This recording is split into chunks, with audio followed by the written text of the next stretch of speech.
thing I'll say, because I've got these objects up, is that you've probably noticed I've got these two menus on the side. This one is the channel box, and what the channel box allows me to do is it allows me to see and access the default qualities of my selected object. So right now I've got the gear selected. In the channel box it says P Gear 1, that is the name of the object. To change it, all I have to do is click here and then we type in a name. I always try to come up with a funny name, but sometimes I just panic and then I can't come up with a name, so we'll say funny gear name and we'll come up with something better. Underneath the name, I have all of my world space coordinates, so I can see that I have taken this gear and I've translated it -1.902 units. If I want to set it back to the origin, I can type in a 0, press enter, and that will move it back. And similarly, if I'd like to move it 2 units over to the side, now I can move it 2 units over to the side. Y will move it up or down. If I type in -2, that will move it down. If I type in +2, that will move it up. I'm going to put it back at the origin, that's 0. And Z will move it forwards and backwards. So here is +2, and here is -2. So you can move along the axes that way. There's also a rotate feature. If I click on the name of an attribute in the channel box, and then I middle mouse drag in my orthographic viewport, or my perspective view, I can see what that attribute will do. So that is rotate X. And this moves in degrees, so it's a normal motion. 360 is a full circle. That's rotate Y.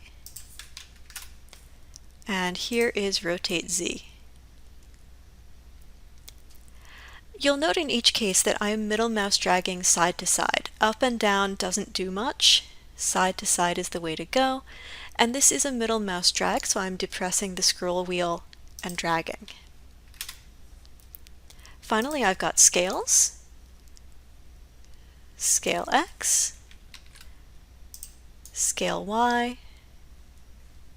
Ooh, we don't like scale Y, do we? No, we don't like scale Y. We'll type in numbers. That'll make us happier. So that'll make it taller or shorter. Scale resets to a value of 1. If I had a scale of 0, the object would disappear, so you have to remember to reset your scales to 1. Finally, I've got visibility, which will turn my object on or off. That can get a little confusing. And then towards the end, I've got a section for inputs. Inputs will let me do things like adjust the number of edges around the height here, so I can give it fewer and make it more chew toy-like, or I can give it more and make it a little bit harder. I can change the height of the gear, make it a shorter gear or a taller gear. I can change the gear spacing. Now it looks kind of like a daisy wheel.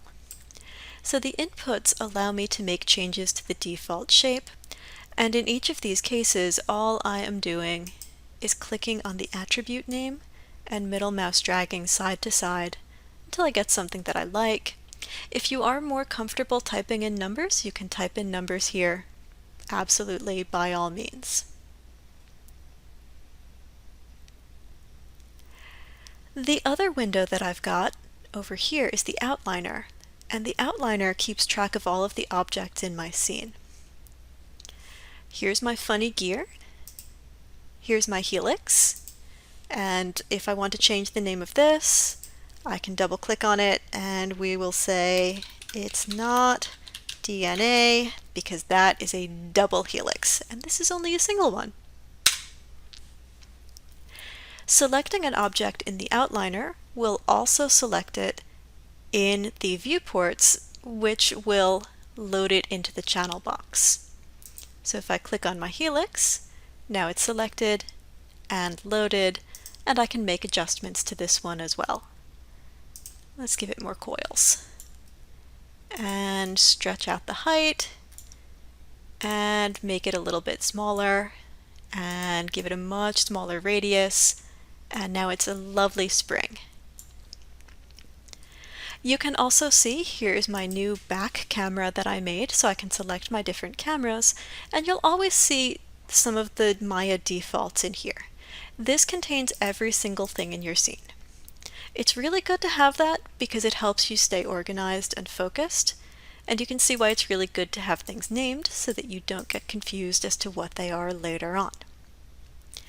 If you don't see the outliner lives in the Windows menu under Outliner, so I can find it here, Windows, Outliner.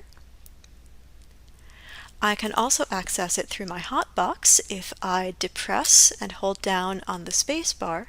Here's that same Windows menu, and there's the outliner. Well, that was more than enough information for one video, so I will pause this here, and when I come back, we will talk about some of the other toolbars.